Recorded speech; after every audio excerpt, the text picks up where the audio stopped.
الا تنصروه فقد نصره الله اذ اخرجه الذين كفروا ثاني اثنين اذ هما في الغار اذ يقول لصاحبه لا تحزن ان الله معنا فانزل الله سكينته عليه وايده بجنود لم تروها وجعل كلمة الذين كفروا السفلى وكلمة الله هي العليا والله عزيز حكيم۔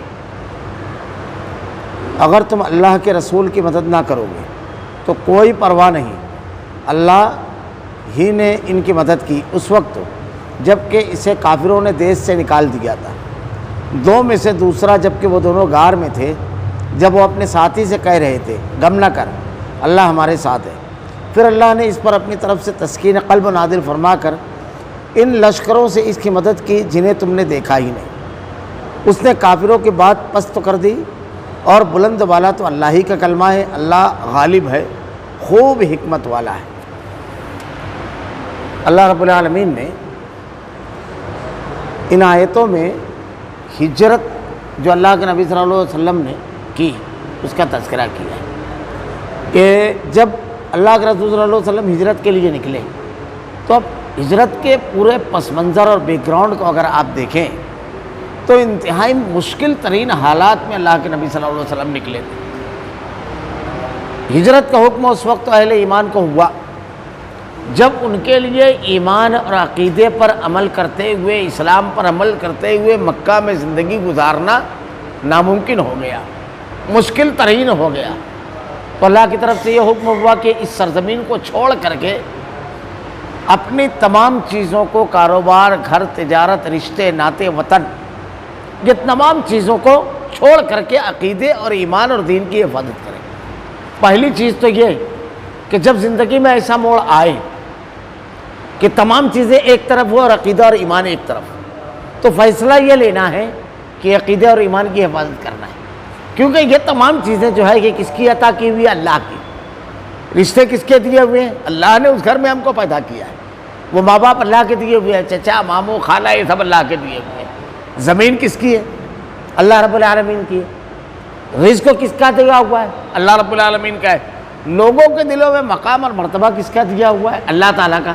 یہ جو تعلقات ہم مینٹین کرتے ہیں کہ ہم سے محبت کرنے والے افراد ہوتے ہیں، ہمارے وقت پر کام آنے والے افراد، ہمارے ہمدرد اور خیر خواہ، یہ سب کس کے دیے ہوئے ہیں؟ اللہ کے۔ ساری عنایتیں جب اللہ رب العالمین کی ہے تو اللہ رب العالمین کی رضا اور خوشنودی اور اس کی عبادت چھوڑنے کا جب کوئی کہے تو اللہ اگر ناراض ہوگا تو یہ تمام چیزیں کسی کام کی نہیں رہیں گی۔ سب چیز چھین سکتا ہے، وہ غالب ہے، وہ حکمت والا ہے۔ تو اہل ایمان کا فکر و شعور اور خیال بڑا مضبوط رہتا ہے، وہ اس ذات اقدس کو پکڑے ہوتا ہے جس کے ہاتھ میں یہ تمام چیزیں ہیں، جو سب کچھ عطا کر سکتا ہے۔ اور آپ ہجرت کے واقعے میں یہ سبق دیکھ سکتے ہیں کہ ایک گھر چھوڑا مکہ کا اللہ کے دین کے لیے، صحابہ کرام نے ایک گھر، ایک شہر چھوڑا، تھوڑا سا کہ تجارت اور کاروبار چھوڑا، کیا ہوا؟ اللہ رب العالمین کی مدد ایسی آئی، لوگ فوج در فوج اسلام میں داخل ہوئے اور کچھ ہی دنوں کے بعد قیصر و کسریٰ کے سلطان ہو گئے وہ صحابہ کرام۔ تو بڑی عظیم سلطنتیں اللہ رب العالمین نے ان کے زیر رگی کر دی۔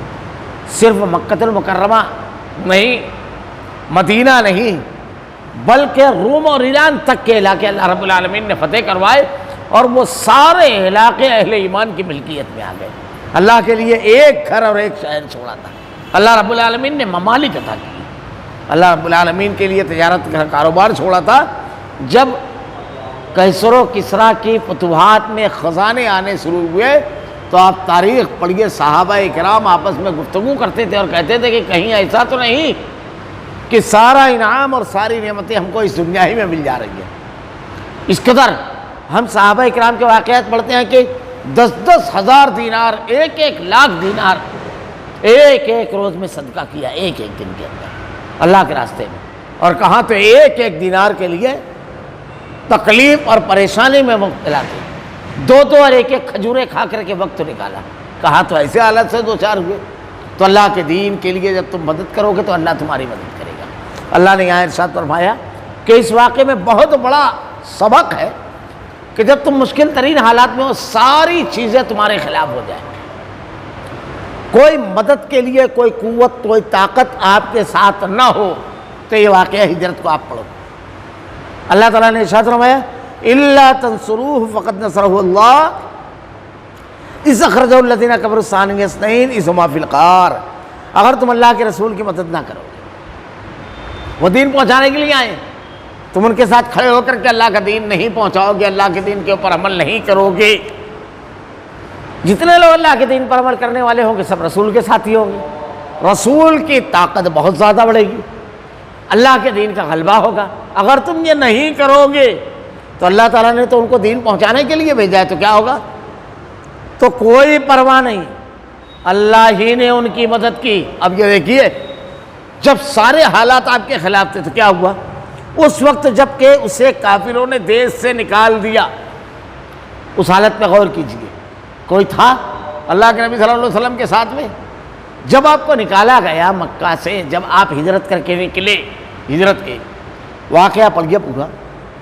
اللہ کے نبی صلی اللہ علیہ وسلم دوپہر کے وقت حضرت ابوبکر صدیق رضی اللہ تعالیٰ عنہ کے گھر تشریف لائے۔ اللہ کے نبی صلی اللہ علیہ وسلم جب آپ کے گھر تشریف لے گئے تو ابوبکر صدیق رضی اللہ تعالیٰ عنہ کہتے ہیں اللہ کے نبی اس وقت آپ آئے، یہ ملاقات کا وقت نہیں ہے، کوئی بہت ضروری بات ہے۔ آپ نے ارشاد فرمایا ہاں، ہجرت کی اجازت مل گئی ہے۔ اللہ کے نبی صلی اللہ علیہ وسلم نے جب یہ کہا تو ابوبکر صدیق رضی اللہ تعالیٰ عنہ نے ارشاد فرمایا اللہ کے نبی میں بھی آپ کے ساتھ ہوں، کیا مجھ کو بھی اجازت ہے؟ آپ نے ارشاد فرمایا ہاں۔ کتنی بڑی بات تھی، اللہ کے نبی صلی اللہ علیہ وسلم کی جان کو ہر سیکنڈ خطرہ تھا، یعنی آپ کے ساتھ جانے والا آپ کو مکمل طور سے اپنے آپ کو خطرے میں ڈال دے گا۔ کتنی بڑی قربانی حضرت ابوبکر صدیق رضی اللہ تعالیٰ عنہ کی، معمولی بات نہیں ہے۔ مشکل وقت ہوتا ہے جب تو سایہ بھی ساتھ چھوڑ دیتا ہے، لوگ کہتے ہیں نا، لیکن یہ بھی سنیے کہ مشکل وقت ہوتا ہے، جو سچا ہوتا ہے، جو صدیق ہوتا ہے وہ ہٹتا نہیں ہے، سامنے کھڑا ہوتا ہے مشکل کے، اور اپنے ساتھی سے کہتا ہے رک، اس مشکل کے لیے میں پہلے قربانی دوں گا۔ یہ ابوبکر صدیق رضی اللہ تعالیٰ عنہ صدیق تھے، سچے تھے۔ آپ نے ارشاد فرمایا میں بھی کہاں ہاں۔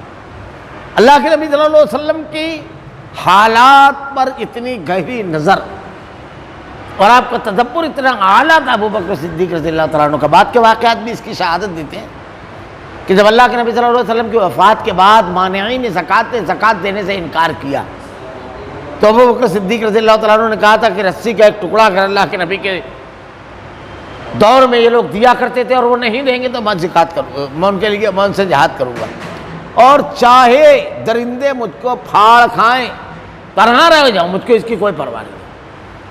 صحابہ اکرام کی عام رائے یہ تھی کہ ایسے حالات میں جب کہ ارتداد کا فتنہ ہر طرف چلا ہے، لوگ بغاوت کر رہے ہیں، یہ اپنے صرف زکوٰۃ کا مسئلہ ہے بعد میں حل کر لیں گے، یہ دانش مندی نہیں ہے کہ ان کے اوپر اقدام کیا جائے، ایکشن لیا جائے۔ کہا بنیادی اراکین میں سے ہے، دین کا بنیادی رکن ہے زکوٰۃ، اگر یہ ڈھا دیں گے تو پھر نہ۔ پھر قرآن کی ایک آیت سے انہوں نے استدلال بھی کیا ابوبکر صدیق رضی اللہ تعالیٰ عنہ، اور اس کے بعد جب لشکر نکلا تو کیا ہوا؟ اس لشکر کا دبدبا روب ایسا بیٹھا لوگوں کو اوپر کہ بہت لشکر ہے، جب کہ بلا چیزہ کیسے ہاتھ پر نکالے، نتیجہ یہ ہے بہت سارے سپولے بلوں میں واپس گھس گئے۔ جو لوگ بغاوت اور سرکشی کا سوچ رہے تھے ان لوگوں کا معاملہ الٹ گیا، وہ ڈر گئے، اور اس کا بالکل الٹا اثر ہوا کہ اسلامی قوت کے دھاک بیٹھ گئی سب طرف، بالکل الگ۔ لوگوں کا یہ خیال تھا لیکن ہوا الٹا۔ یہ ابوبکر صدیق رضی اللہ تعالیٰ عنہ کا تدبر تھا۔ تو آپ کی حالات پہ نظر تھی، آپ نے 2 اونٹ پہلے سے تیار رکھے تھے سفر کے لیے، اور اس کو خوب اچھا چارہ دلا کر کے کھلا کر کے صحت مند رکھا تھا تاکہ سفر میں بڑی آسانی رہے، کیونکہ مشکل ترین سفر تھا اور نکلنا تھا، خطرات سے گھرا ہوا تھا، تو جانوروں کا مسئلہ نہ رہے، اس کی تیاری پہلے سے کر رکھی تھی۔ اللہ کے نبی صلی اللہ علیہ وسلم جب آپ گئے تو آپ نے کہا کہ لوگوں کو ہٹا دو، کہا اللہ کے نبی سب آپ کے گھر والے ہیں، یہ سب آپ کے اہل خانہ ہیں۔ حضرت عائشہ صدیقہ جو تھی اللہ کے نبی کی زوج تھی، یہ آپ کے سسر تھے، اور ذکر سب رشتے دار ہی تھے، اور یہ سب پکے اہل ایمان تھے، قربانی دینے والے تھے۔ کیسی قربانی دی؟ پورے گھر والوں نے۔ ابو جہل جب ابوبکر صدیق رضی اللہ تعالیٰ عنہ کے گھر گیا ہجرت کے دوسرے روز تو ایسا تماچا مارا حضرت اسما کو کہ کان کی بالیاں گر گئی، کیونکہ وہ جانتا تھا یہ گھرانہ ہے پیش پیش اس میں، لیکن آپ نے بتایا نہیں۔ تو اللہ کے نبی صلی اللہ علیہ وسلم کو جب ہجرت کا حکم ہوا آپ گئے تو اللہ تعالیٰ نے کیسی مدد کی یہ دیکھیے۔ اب حضرت ابوبکر صدیق رضی اللہ تعالیٰ عنہ اللہ کے نبی صلی اللہ علیہ وسلم کو مکہ سے نکلنا ہے، اور یہاں حالت یہ ہے کہ باقاعدہ مشرکین مکہ کی ایک میٹنگ ہوئی. اس میٹنگ میں یہ طے پایا کہ کیا کیا جائے. کچھ لوگوں نے کہا اللہ کے نبی کو قید کر دیا جائے اور اس وقت قید کر کے بھوکا پیاسا رکھا جائے جب تک آپ کی وفات نہ ہو جائے. تو کہا یہ رائے درست نہیں ہے، کیونکہ آپ کے جانثار حملہ کر کے کچھ بھی کر سکتے ہیں، لے کر چلے جائیں گے چھوڑا کر کے. کہا شہر سے نکال دیا جائے. کہا یہ بھی درست نہیں ہے. وہ دوسری جگہ جا کر کے اپنی دعوت اور اپنے پیغام کو پہنچائے گا اور اس کی باتوں میں اثر اور طاقت بنا کر کے پھر ہم پر حملہ آور ہوگا. الگ الگ رائے آتی رہی. اور اس مجلس میں سراقہ بن جاسم کی شکل میں ابلیس بھی بیٹھا ہوا تھا. شیخ نجدی کی اس میں بیٹھا ہوا تھا. وہ بیٹھا ہوا ہے. اب شیخ نجدی کے اس میں نجدی شیخ بن کر کے، معاف کرنا، الگ الگ رائے. ابو جہل نے کہا نہیں، رائے میری یہ ہے ہر قبیلے کا ایک نوجوان لو اور ان تمام نوجوانوں کو، ہر قبیلے کا ایک نوجوان ہو، یہ حکم دو کہ اس طرح محمد صلی اللہ علیہ وسلم کے اوپر حملہ کیا جائے، قتل کیا جائے کہ ایسا لگے کہ ایک بار تھا. یعنی یہ نہیں ہونا چاہیے کہ فلاں قبیلے والے نے مارا، فلاں نے فلاں. کیوں؟ اس لیے کہ وہاں قبائلی نظام تھا. اگر یہ ہوگا تو قبیلہ بنو ہاشم اس سے انتقام لے گا، بدلہ لے گا، اور طاقتور قبیلہ تھا قبیلہ بنو ہاشم بھی. اور اگر یہ ہوگا تو تمام قبیلوں سے وہ لڑ نہیں سکیں گے، اور اس کے بعد دیت کا مطالبہ ہوگا. یعنی ایک قتل کے بارے میں جو ہے کہ اس کا بدلہ 100 اونٹ وہ دے دیں گے آسانی کے ساتھ. تو ابلیس کہتا ہے رائے تو اس نوجوان کی ہے. ابو جہل کی رائے پر اتفاق کی اس کی ہے، یہ طے کیا گیا. اب اللہ کے نبی صلی اللہ علیہ وسلم کے گھر کو گھیر لیا گیا. تم غور نہیں کرتے؟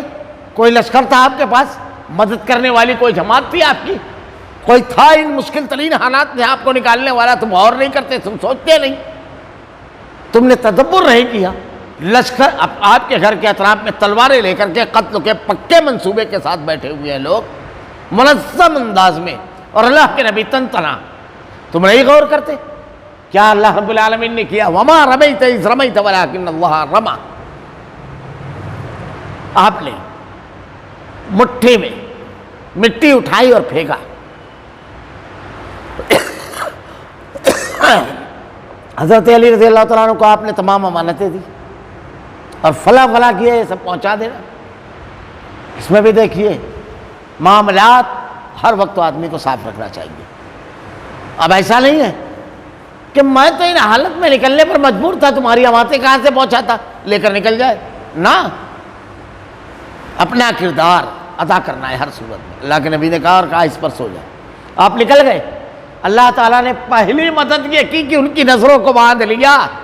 جو تلواریں لے کر کے ٹکٹکی باندھے دیکھ رہے تھے، ان کے درمیان سے محمد رسول اللہ صلی اللہ علیہ وسلم کو تنہا نکالا، اونگ طاری کر دی ان کے اوپر.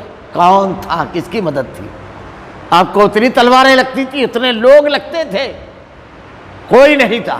لیکن اللہ رب العالمین کا اپنا ایک پروگرام تھا کہ اپنے نبی کو بحفاظت مدینہ پہنچانا، تو پھر کوئی رکاوٹ نہیں آ سکتی. اللہ تعالیٰ نے جب حضرت موسیٰ علیہ السلام اور آپ کی قوم کو بحفاظت نکالنے کا ارادہ فرمایا تو دریا بھی رکاوٹ نہیں بنا. اللہ کا جب ارادہ ہوتا ہے، رب العالمین جب کچھ کرنا چاہتا ہے تو رکاوٹ کبھی بھی کوئی چیز نہیں بنتی ہے. رکاوٹیں ہٹ جاتی ہے اللہ کا حکم جب آتا ہے. تو ان رکاوٹوں سے خوفزدہ نہ ہو، چاہے وہ کوئی طاقتور شے ہو، دریا ہو، چاہے وہ تمہارے دشمنوں کی بڑی تعداد ہو. آپ اس کا خوف نہ کرو. خوف کس کا ہونا چاہیے؟ کہ اللہ ناراض نہ ہو جائے. اللہ رب العالمین کہہ رہا ہے اگر تم اللہ کے رسول کی مدد نہ کرو گے تو کوئی پرواہ نہیں. اللہ نے ان کی مدد اس وقت دی جب کافروں نے دیش نکالا. اب کیسی مدد تھی دیکھیے کہ اللہ رب العالمین نے پہلا تو یہ. اب دوسری مدد اللہ تعالیٰ نے اس میں جو بیان فرمایا، دو میں سے دوسرا، جب کہ وہ دونوں غار میں تھے، جب اپنے ساتھی سے کہہ رہے تھے غم نہ کر اللہ ہمارے ساتھ ہے، پھر اللہ نے ان پر اپنی طرف سے تسکین نازل فرمائی. پہلی مدد تو یہ تھی کہ افراد منصوبہ بند ڈھنگ سے وہاں پر تھے اور پورا پروگرام فیل ہو گیا. کیونکہ ایک شخص جب وہاں پہنچا تو یہ سب تلوار لے کر بیٹھے ہوئے تھے. تو ان لوگوں سے کہتا ہے کس کے انتظار میں بیٹھے ہو؟ یہ سب تلوار سونت کر کے بالکل لگ رہا ہے. کہا محمد صلی اللہ علیہ وسلم. کہا ہوش میں ہو؟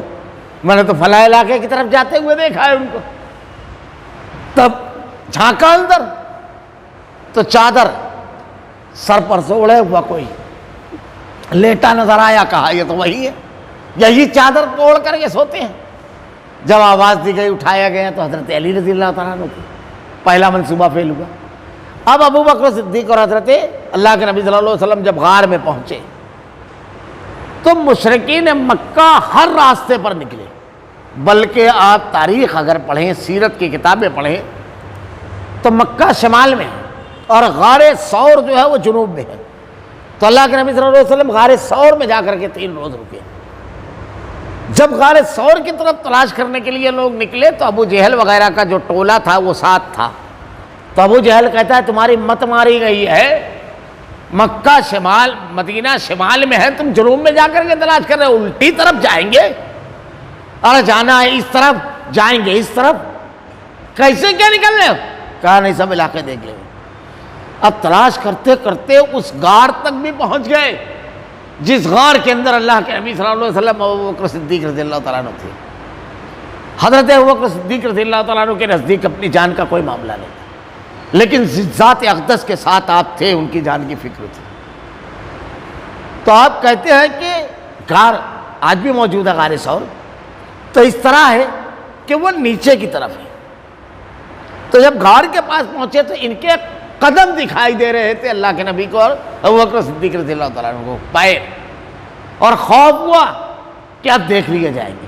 ابو بکر صدیق رضی اللہ تعالیٰ عنہ اللہ کے نبی سے کہتے ہیں کہ اللہ کے رسول، اگر ان لوگوں نے اپنے پیروں کی طرف دیکھ لیا تو ہم پر نظر پڑ جائے گی. اللہ کے نبی صلی اللہ علیہ وسلم سے جب یہ کہا تو اللہ رب العالمین کیسے تسلی دے رہا ہے. اللہ کے نبی صلی اللہ علیہ وسلم کہتے ہیں جب وہ اپنے ساتھی سے کہہ رہے تھے غم نہ کر، اللہ ہمارے ساتھ ہے. 2 چیزیں ہیں یہاں پر، یہ دیکھیے عقیدے کی بحث ہے. 2 چیزیں، ایک تو یہ کہ مشرکین مکہ جو قتل کے در پہ ہیں، تلوار لے کر گھر بیٹھے ہوئے تھے، یہاں دہانے تک آ گئے. وہاں سو رہے تھے، یہاں جاگ رہے تھے. وہاں رات کا وقت تھا، یہاں دن کا وقت ہے. اندھیرے کا فائدہ اور کچھ نہیں. لیکن اللہ پر توکل وہاں بھی، اللہ پر توکل یہاں بھی، یہ چیز نہیں بدلی.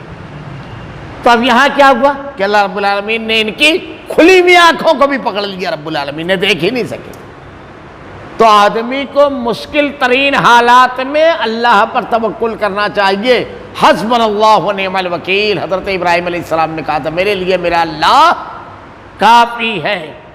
اللہ نے ان کی نظریں پکڑ لی. اب صرف اتنا نہیں تھا، جب گھبراہٹ اور بے چینی کا عالم ہوتا ہے تو کچھ حرکتیں ایسی ہو جاتی ہے جس سے ظاہر ہو جاتا ہے معاملہ.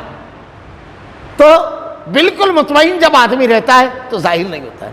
دیکھیے اللہ تعالیٰ کی ایک مدد، اللہ تعالیٰ کیسے مدد فرماتا ہے. پھر اللہ نے اس پر اپنی طرف سے تسکین قلب نازل فرمائی.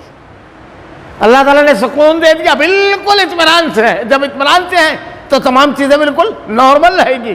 ہڑبڑاہٹ میں کوئی ایسے قدم نہیں اٹھے گا کہ وہ لوگ متوجہ ہو جائیں. جلدی سے کوئی چیز رکھ رہا ہے، گر گئی، آدمی سڑک رہا ہے، کچھ آواز سے آ گئی، یہ تمام نہیں. اب سکون سے بالکل حرکت نہیں کر رہے تو ان کو لگا ہی نہیں کہ اندر کوئی ہے. سانس بھی چلنے کی آواز نہیں آ رہی ہے. یعنی اتنی سکون اور اطمینان جیسی چیز کو ہم بولتے ہیں، یہ کس نے دیا؟ اس وقت جب گھبراہٹ انتہا پر ہو اللہ رب العالمین نے سکون دیا. اس وقت جب دشمن تلواریں لے کر کے ہے اللہ رب العالمین نے نکالا ان کے درمیان سے محفوظ، وہاں تک پہنچ گیا. جب تک اللہ رب العالمین نے ارشاد فرماتا ہے ان لشکروں سے اس کی مدد کی جنہیں تم نے دیکھا نہیں. کن لشکروں سے؟ یہ سب اللہ کے لشکر ہی ہیں جن سے اللہ مدد کر رہا ہے. یہ تسکین قلب جو ہے، یہ اللہ رب العالمین کا ان لوگوں کو چھین لینا، ان لوگوں کا نہ دیکھ پانا، یہ سب اللہ کے لشکر ہی ہیں. پھر اور آگے بڑھ گئے ہجرت میں سراقہ بن جاسم یہ جو ہے، تو یہ کہتے ہیں کہ اللہ کے نبی صلی اللہ علیہ وسلم ابو بکر صدیق رضی اللہ تعالیٰ عنہ کا پیچھا کیا تھا. ان کے بارے میں آتا ہے، خود یہ واقعہ بیان کرتے ہیں کہ ایمان لے آئے تھے یہ، کہ جب یہ خبر اڑی کہ دونوں میں سے کسی ایک کی خبر دینے والے یا گرفتار کر کے لانے والے کو 100 سرخ اونٹ ملیں گے، یعنی دونوں کو گرفتار کرنے والے کو اور ان کی خبر دینے والے کو 200 سرخ اونٹ، تو مجھ کو ایک شخص نے آ کر کے کہا ارے یہ تو جو لوگ ہیں ان لوگوں کو میں نے دیکھا اس طرف جاتے ہوئے۔ تو سراقہ کہتے ہیں میں نے ان سے کہا کہ نہ، تو چپ گیا، وہ فلاں فلاں لوگ تھے ابھی ادھر سے گزرے ہیں۔ کیوں؟ تاکہ کوئی اور ادھر نہ جائے، میں اکیلا جاؤں اور سب اٹھ پا جاؤں۔ تو لوگوں کا دماغ ڈائیورٹ کر دیا، سب لوگ مطمئن ہو گئے۔ اس کے بعد اپنی لونڈی سے کہا کہ اپنا بہترین گھوڑا لے کر کے ٹیلے کے پیچھے پہنچ، اور میں وہ گھوڑا لے کر کے نکلا۔ اللہ کے نبی اور ابو بکر صدیق رضی اللہ تعالیٰ عنہ کو اللہ تعالیٰ نے کیسے کیسے مدد فرمائی، تنہا تمام لشکروں پر اللہ غالب آ گیا، تنہا۔ یہ کہتے ہیں کہ جب میں پیچھا کیا اور جب نظر آئے تو بار بار ابو بکر صدیق رضی اللہ تعالیٰ عنہ مڑ کر دیکھ رہے ہیں اور کہہ رہے ہیں اللہ کے نبی کوئی شخص ہے جو پیچھا کر رہا ہے اور حملہ کر سکتا ہے۔ وہ کہتے ہیں کہ میرا گھوڑا ٹھوکر کھایا اور گرا، میں اٹھایا اور میں نے ایک تیر نکالا اور اس تیر کے بارے میں یہ کہ یار میرے لیے یہ کام کامیاب کرے گا اس منصوبے کے تحت، اور ایک ناکامی والا ناپسندیدہ تیر نکل گیا میرا۔ اس کے باوجود میں گھوڑا اٹھا کر کے دوڑا، پھر ٹھوکر لگی، تیسری مرتبہ جب لگی تو میں نے سمجھ لیا، اور ہر مرتبہ غلط تیر جب نکلا تو سمجھ لیا کہ یہ کوئی بڑا معاملہ ہے۔ تو پھر اللہ کے نبی صلی اللہ علیہ وسلم سے امان طلب کی، اللہ کے نبی صلی اللہ علیہ وسلم نے ان کو امان دی، امان لکھ کر کے دی۔ اب جب سراقہ وہاں سے واپس لوٹے گیا، اللہ کی مدد دیکھیے، تو راستے میں جو بھی ملا کھوجی، یعنی ٹکڑیاں بنا بنا لوگ نکلے تھے، 100 اونٹ، اب 5 لوگوں سے چلو 20-20 بانٹ لیں گے، ایسے بھی نکلے تھے لوگ، 10 ہیں تو سب کو 20-20 مل جائے گا، 5 ہیں تو 40-40، 200 اونٹ ہے، تو ایسے بھی نکلے تھے۔ اب سراقہ جب لوٹے راستے سے وہاں سے تو جو بھی ملا تو کہا ادھر تو میں پورا دیکھ کر کے آ گیا، کہیں کچھ نہیں ہے، چلو وہ جو صبح نکلا تھا نقصان پہنچانے، گرفتار کرنے، وہ رات کو اللہ رب العالمین نے اس کو محافظ بنایا۔ شام کو جب وہ لوٹ رہا ہے تو رازدار بن کے اس طرف کوئی نہ جائے، اس راستے کا پاسبان بن کر گیا۔ اللہ رب العالمین کی مدد، یہ معمولی چیز ہے نہیں، اللہ کیسے مدد فرماتا ہے، دشمن کو دوست بنا دیتا ہے، مارنے والے کو محافظ بنا دیتا ہے۔ محافظوں کی قوت سماعت اور گویائی اور قوت بصارت چھین لیتا ہے، دہلیز پہ آئے ہوئے لوگوں کی آنکھوں کی پٹی باندھ دیتا ہے، یہ رب کی مدد ہے۔ یہ سارے اللہ تعالیٰ نے کہا ان لشکروں سے ان کی مدد کی جنہیں تم نے دیکھا ہی نہیں۔ اب یہاں پر ذرا سا ایک چیز یاد رکھیے، آدمی جو لڑتا ہے تو صرف ہاتھ کی طاقت سے لڑتا ہے کیا؟ صرف ہاتھ رہتا ہے، ہتھیار رہتے ہیں؟ نہ، بہت ساری چیزیں رہتی ہیں اس کے ساتھ ساتھ۔ لڑنے کے لیے بہت ساری چیزیں چاہیے، جیسے مطلب ہاتھ ہے، ہتھیار ہے، تمام چیزیں ہیں۔ آپ کے اندر لڑنے کا حوصلہ ہے، چلیے لڑنے کا حوصلہ بھی باقی ہے۔ اب دشمن ٹارگیٹ پر ہے آپ کے کہ سمجھ ہی میں نہیں آ رہا ہے دشمن کدھر ہے، سجھائی نہیں دے رہا ہے، یہ ہاتھ پاؤں میں راشا آ گئی، یہ تیز ہوائیں چلنے لگی، اتنی زیادہ گرد و غبار ہے کہ دکھائی نہیں دیتا ہے، یہ سب بیرونی لشکری ہے، یہ اللہ کے لشکری ہے، آپ کو سمجھ میں بھی نہیں آ رہا ہے یہ تمام چیزیں، آپ کو ایک دم اچانک بے چینی اور گھبراہٹ ہونے لگی اندر سے، اب ذرا سے سکون حاصل کروں تو پھر یہ کروں، ہاتھ کا کام روک دیتا ہے آدمی۔ تو اللہ رب العالمین نے ارشاد فرماتا ہے ان لشکروں سے اس کی مدد کی جنہیں تم نے دیکھا ہی نہیں۔ یہ لشکر ہیں جو آدمی کو روک دیتے ہیں، اور ان لشکروں پر تن تنہا اللہ رب العالمین کا حکم چلتا ہے، تن تنہا، کوئی نہیں ہے۔ اسی لیے کس کی طرف رجوع ہونا چاہیے مشکلات میں؟ اللہ کی طرف۔ اس نے کافروں کی بات کو پست کر دیا، بڑا بڑا دعویٰ تھا نا، ماریں گے، قتل کریں گے، بڑے منصوبے تھے، ہوا کچھ پورا کٹ گئی نا۔ آج تو ختم معاملہ، میٹنگ میں بیٹھے تو یہی سب بولے نا، آج تو پورے ایک ساتھ کیا ہوا، ختم نہیں، کامیابی سے نکل گئے۔ کس کی بات ہوئی؟ کٹی کس کی بات، پس تو کس کی ہوئی؟ کافروں کی. کس کی بات پوری ہوئی؟ اللہ کی. کس کا منصوبہ پورا ہوا؟ اللہ کا. تم کو کس کے ساتھ رہنا چاہیے؟ نہیں سمجھ میں آ رہا ہے؟ ایک اکیلی ذات، ایک آدمی ساتھ میں، دونوں عمروں کی کس منزل پہ؟ 40 کے باہر، 50 کے باہر، دونوں ایسی منزل پر. تمام جوان رانا بیٹھے ہوئے ہیں، پورا مکہ لگا ہوا ہے. کچھ کر سکا؟ یہ اللہ کے لشکری تھے. اللہ رب العالمین محتاج نہیں ہے انسانوں کا. اللہ اپنی بے شمار مخلوقات میں سے کسی بھی مخلوق کو کھڑا کرتا ہے اور دشمن کو تہ تیک اور کلا کما کرتا ہے اور مظلوموں کو نکال لیتا ہے. حضرت موسیٰ علیہ السلام کے سامنے ایک لشکری اللہ نے چھوڑا، دریا فرعون کا خاتمہ ہو گیا. اور اللہ کی مخلوقات کو جب آدمی کافر استعمال کرتے ہیں تو اللہ اس مخلوق کو اہل ایمان کے لیے مفید بنا دیتا ہے. جیسے آگ حضرت ابراہیم کے لیے گلزار بن گئی. تبوک کے موقع پر اللہ نے آندھی ایسی بھیجی، اسی میدان میں صحابہ بھی تھے کہ روایتوں میں آتا ہے کہ ابو سفیان جو غزوہ خندق، معاف کیجیے گا تبوک نہیں خندق کے موقع پر اونٹ یعنی ایسی بدحواسی تھی جبکہ سب سے بڑا لشکر اسلام مسلمانوں کے خلاف وہ آیا تھا. کل آبادی مدینہ کی جتنی تھی اس سے بڑا لشکر تھا، لیکن بدحواسی ایسی تعریف ہوئی کہ اونٹ کی رسی بندھی ہوئی اور اس کو مار رہا ہے، چل چل. اب وہ چلے کیسے؟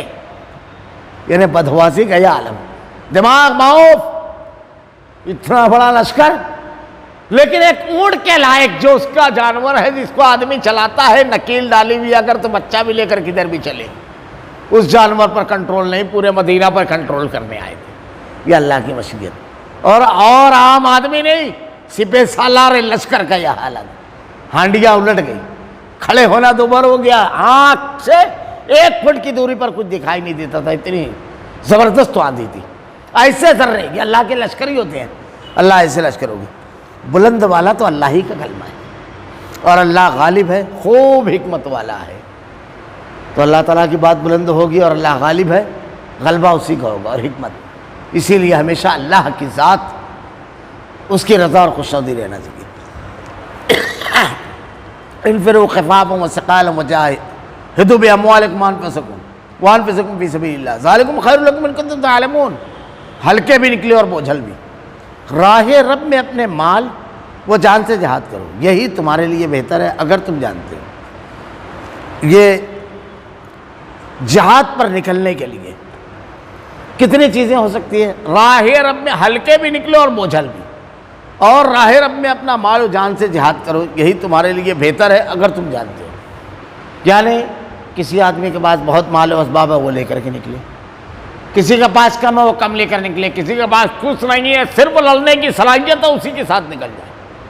کوئی گھوڑے پر نکلے، تمام کے تمام اثاثے سے نکلے، کوئی اونٹ پر نکلے، کوئی پیدل نکلے، لیکن اللہ کے راستے میں جہاد کرنا ہے. آپ کو جو کوشش صلاحیت دی گئی ہے اس کا استعمال کرنا ہے. یہ نہیں پوچھا جائے گا کتنا دیا، یہ پوچھا جائے گا تو نے اپنی صلاحیت کے مطابق دیا یا نہیں. جب اللہ کے دین کے لیے قربانی اور وقت دینے کی ضرورت پڑی تو وہ دیا یا نہیں، یہ سوال ہوگا. اس وقت تو آدمی کیا جواب دے گا؟ لو کان عرضا قریبا وسفرا قاصدا لاتبعوک ولکن بعدت علیہم الشقہ وسیحلفون باللہ لو استطعنا لخرجنا معکم یہلکون انفسہم واللہ یعلم انہم لکاذبون. اگر جلد وصول ہونے والا مال و اسباب اور سفر بھی ہلکا ہوتا تو وہ ضرور آپ کے پیچھے ہو لیتے، لیکن ان پر تو دوری اور درازی کی مشکل پڑ گئی. اب تو وہ اللہ کی قسمیں کھائیں گے. اگر ہم قوت و طاقت ہوتی تو ہم یقیناً آپ کے ساتھ نکلتے. وہ اپنی جانوں کو خود ہلاکت میں ڈال رہے ہیں. اللہ خوب جانتا ہے، اللہ جانتا ہے وہ قطعاً جھوٹے ہیں. غزوہ تبوک، اللہ کے نبی صلی اللہ علیہ وسلم کے جو غزوات ہیں اس میں سے ایک غزوہ ہے. اس غزوے میں 30,000 کا لشکر اللہ کے نبی صلی اللہ علیہ وسلم لے کر چلے تھے. اور جب آپ غزوے پر نکلتے تو آپ کا اگر ارادہ مشرق میں جانے کا ہوتا تو ظاہر کرتے مغرب، کیونکہ آپ رازداری رکھ کر کے یہ کوشش کرتے تھے کہ دشمن کو زیادہ تیاری کا موقع نہ ملے اور جنگ کم سے کم مدت میں ختم ہو، قتال کم سے کم ہو. یہ اس لیے تھا. اور اس تیاری کی حالت میں رہے تو پھر مقابلہ ہوتا ہے ڈٹ کر کے، قتال بہت زیادہ ہوتا ہے. لیکن اس سفر میں آپ نے بالکل صاف بتا دیا تھا کہ ہم کو تبوک میں چلنا ہے اور بہت مشکل حالات تھے. تو بہت بڑی تعداد جو تھی منافقین کی، بہت بڑا طبقہ رہتا ہے مسلمانوں کے درمیان. منافقین کے بارے میں میں نے اس سے پہلے بھی کہا ہے کہ اگر آپ قرآن پڑھیں تو 4 آیتیں اہل ایمان کے بارے میں کہ کیا خوبیاں اہل ایمان میں ہوتی ہے، 2 آیتیں کافروں کے بارے میں کیا خرابیاں ہوتی ہیں، اور اس کے بعد 11 آیتیں منافقین کے بارے میں. کیوں؟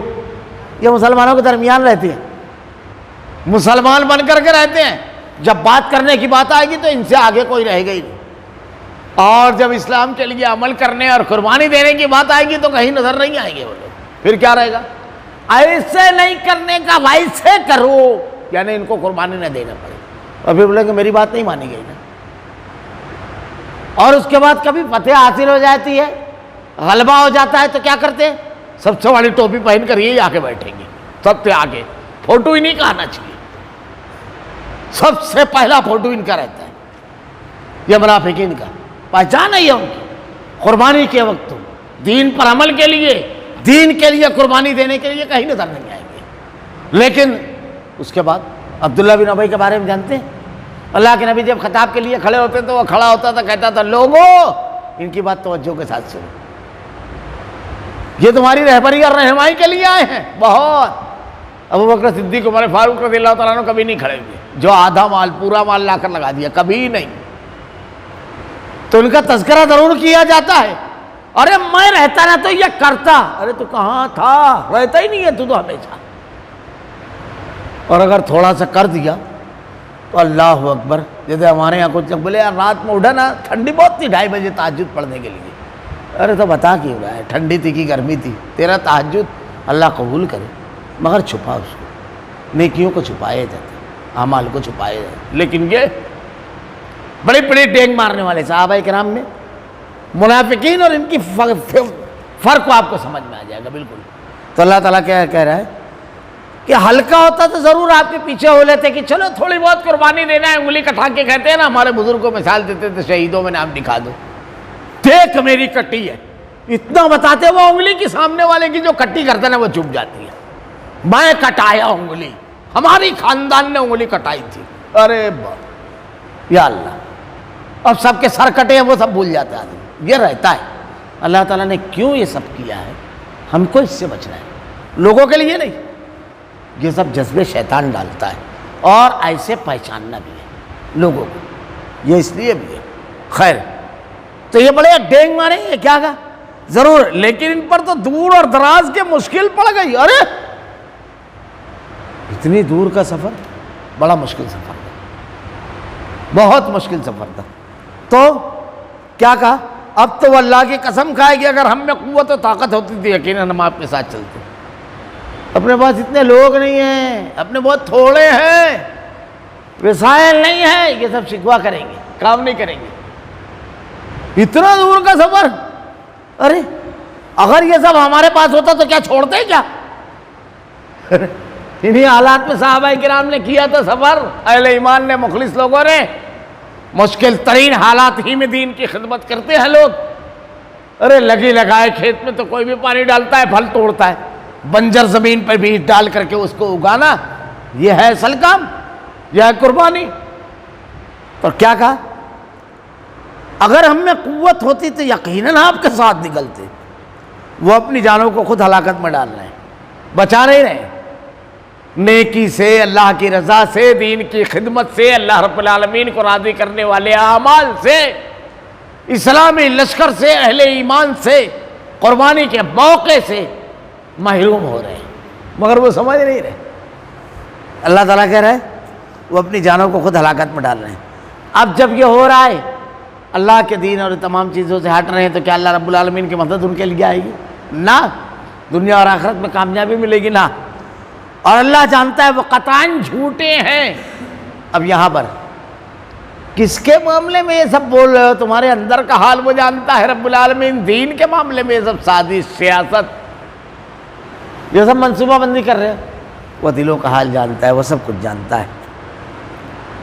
جب یہ غزوہ ہوا تو بہت بڑی تعداد اس میں منافقین کی رک گئی، نہیں گئی. اب جب اللہ کے نبی صلی اللہ علیہ وسلم غزوے سے لوٹے، اس کی تفصیلات انشاءاللہ آئندہ ہفتہ میں بیان کروں گا، ابھی صرف ترجمہ پڑھ دیتا ہوں۔ افاللہ عنک لما اذنت لهم حتی یتبین لک الذین صدقوا وتعلم الکاذبین۔